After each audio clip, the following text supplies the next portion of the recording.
Welcome back. Today I'm showing you how to make easy fish stew using tomato paste. This recipe is simple, full of flavor, and perfect for a quick family meal. Let's get started. First, I'll show you how to open tomato paste tube like a pro. This is the type I'm using, and it's pretty much simple. You need a kitchen scissors. With my kitchen scissors, I'll cut off the bottom as you can see in the video. Then I'll use the scissors to open it lightly, just to make sure that the tip of the scissors can get into it. Now, this is the next step. I'll cut it up, as you can see. And when I get to the top part, I'll lightly turn my scissors to any side, could be left, could be right, and just cut it lightly. Now that I've done this, with my hand, I'll pull it apart and open it up nicely. And this right here is a simple and quick way to open tomato paste tube any day, anytime. I'll simply use my spoon or spatula to scrape the paste out of the tube and into my bowl.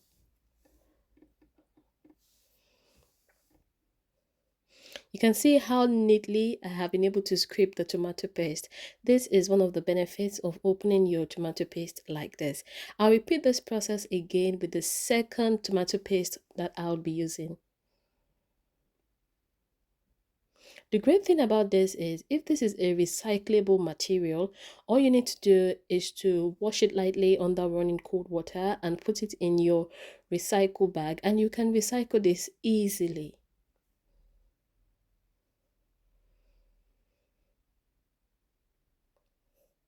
Take a look at how perfect my tomato paste comes out. This recipe is so easy. This method is so straightforward. And remember, I'm showing you an easy fish stew recipe with tomato paste. Now that I'm done with the tomato paste opening, it's time to move on to the next step. And the next step is to mix the tomato paste with some water. I'll mix it thoroughly and nicely till it combines well and looks like a regular paste, but this time a watered down paste.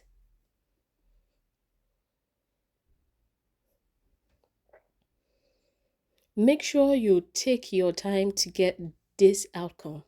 Now set this aside and go ahead with my vegetable. The vegetable I'm using for this is basil.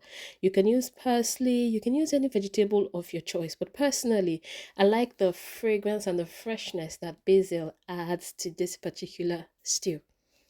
So I'll clean the basil twice in water, and because I'm not using a lot, I've decided to use a small bowl of water to clean it as well.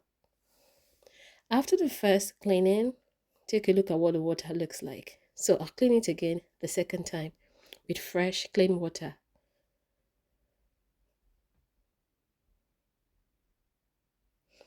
Now it's time to slice it. I'll simply be cutting it into any size that I want. It's not mandatory that it's small or big. I'll just slice it nicely and then I'll set it aside. I'll place my pot on my cooker. This oil was used to fry fish earlier, so I'll put about 5 cooking spoons of this oil in my pot. I'll allow it to heat up nicely. Then I'll add my chopped onions and saute until they become soft and fragrant.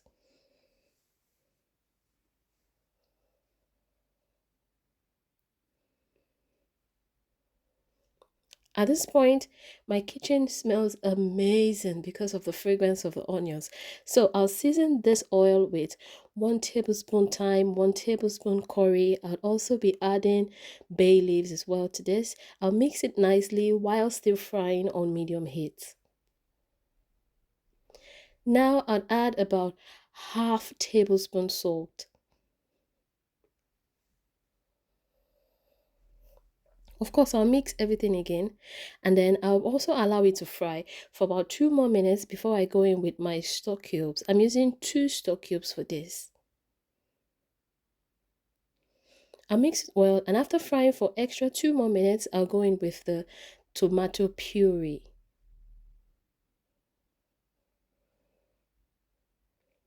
As you have noticed, this is still really thick, so I'll be adding a little bit more water.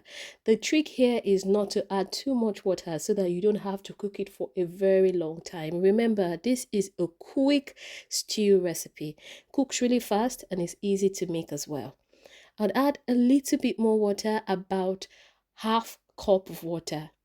I'll mix everything so it combines nicely again.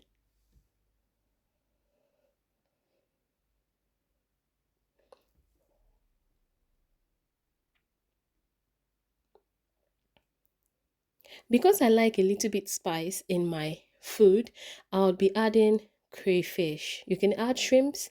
Remember, this is a fish stew. I'll be adding crayfish, and I'll also be adding a little bit of chili pepper. In this case, I'll be using half tablespoon chili pepper.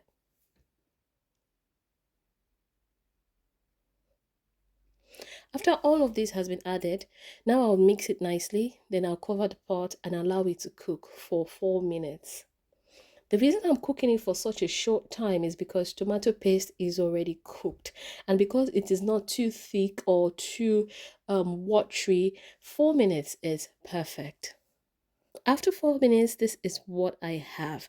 I'll give it a good stir just to make sure that nothing is getting burnt at the bottom of the pot. And now I'll carefully add my fried fish to the pot. I'm using fried tilapia for this. Also, I'll sprinkle my chopped fresh basil for freshness and cover the pot. I'll cook for 3 to 4 more minutes. After this, here, your easy fish stew with tomato paste is now ready to serve. If you've enjoyed this recipe, please give this video a thumbs up, subscribe to this channel, and turn on the notification so that you don't miss any new recipes. Thank you so much for watching, and I'll see you in my next video. Bye!